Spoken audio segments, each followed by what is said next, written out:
Take a seat.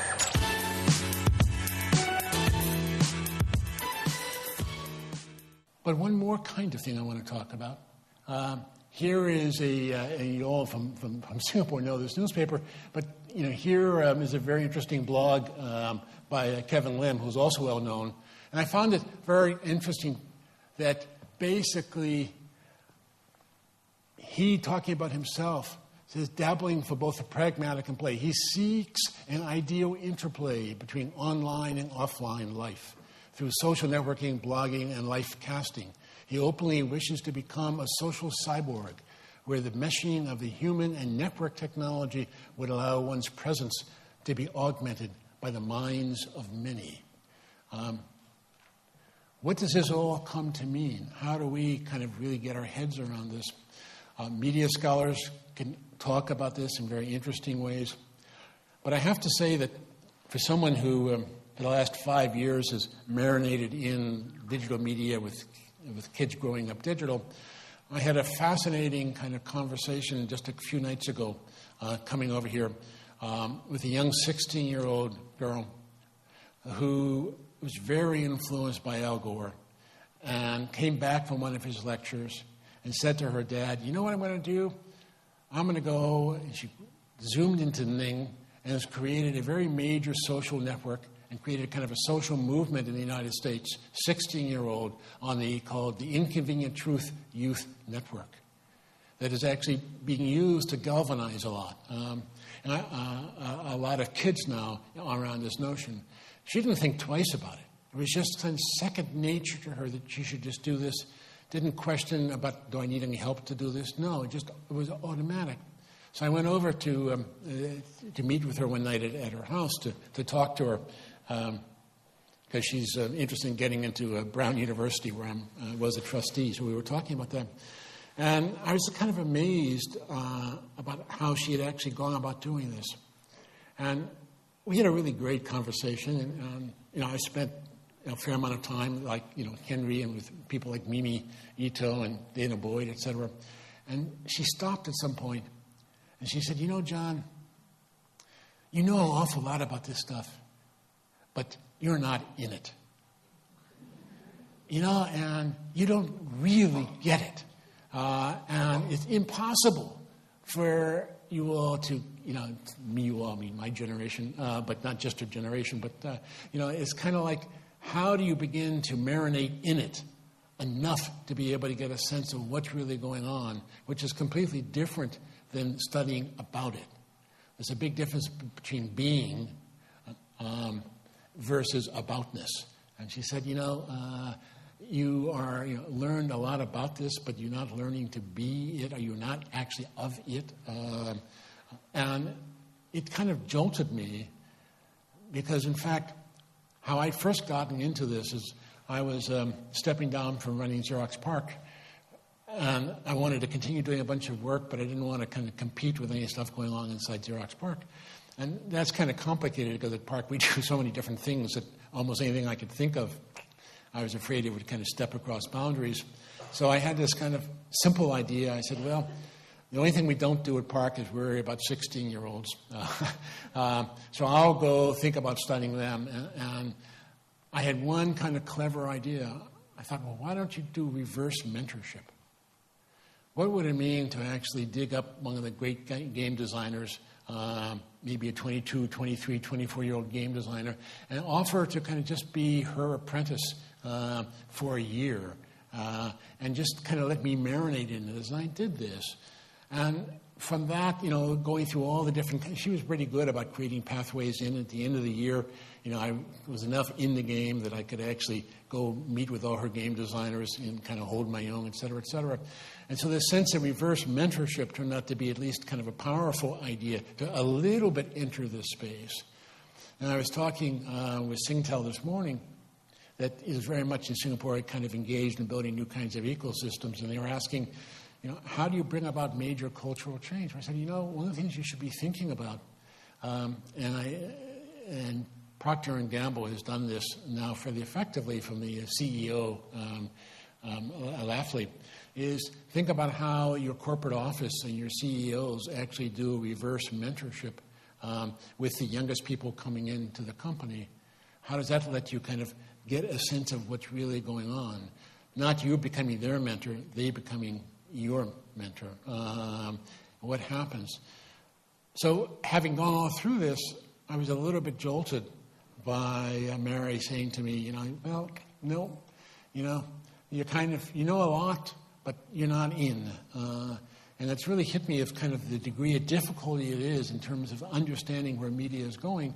How do you do it if you're not kind of in this space?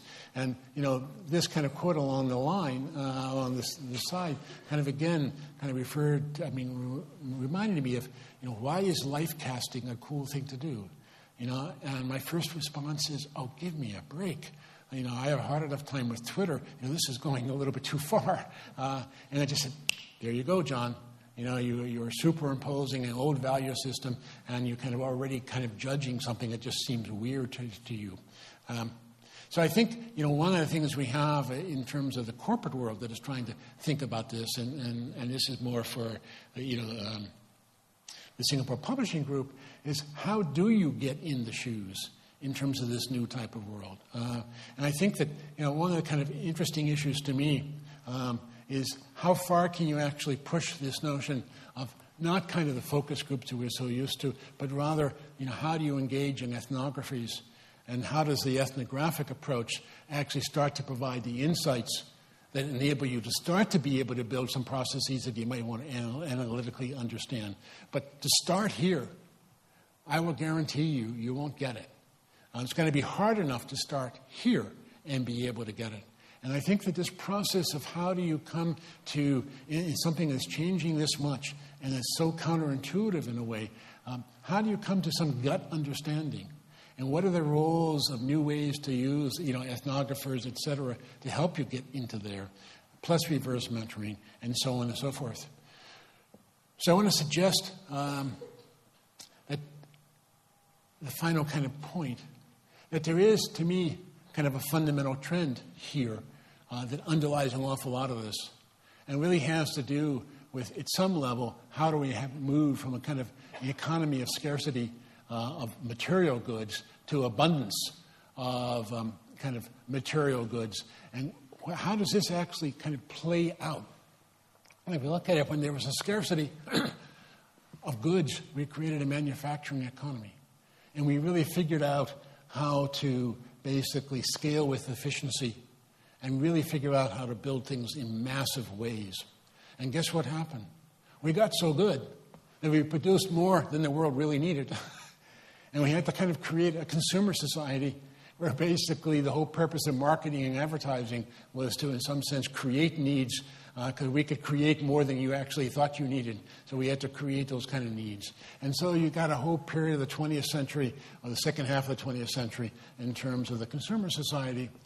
But what we now really have is, I think, moving from the consumer society to what I'm going to call the creator economy.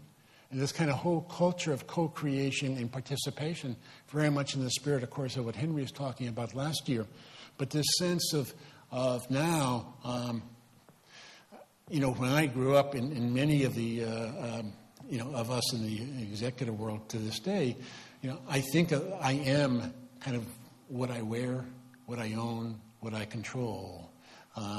So I make myself according to kind of these artifacts that I can acquire. But it's happening, I think, with the digital generation, net gens, et cetera, is I am what I create, other and share, and, critical and, other people build on. And so there's this whole sense of kind of turning this equation upside down and saying that a sense of meaning gets created by what I create and other people build on. And it's kind of a reputational capital, social capital, versus just looking at the world as a financial capital. And when you start to put those lenses on, all of a sudden, things like open source, a lot of the kind of amateur, anime, citizen science, a lot of these things start to take on a different meaning. And so kind of what's interesting is how do we move from kind of a world of financial capital as kind of the extrinsic motivation for something to now more of an intrinsic motivation of having to do with kind of how do I create social capital, reputational capital, and identity.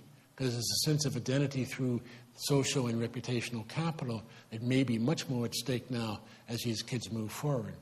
And I think this is a shift from extrinsic to intrinsic motivations. And I think really deeply understanding that helps us understand kind of what may in fact be the major consequences of the long tail phenomena. Because what the long tail does is it honors niche communities. It provides a way to distribute the goods and share the goods of niche communities. And so the sense of nicheness is basically where my identity starts to kind of get crafted in terms of how do I participate, create, build on, and so on and so forth. So with that, thank you, and let's open it up.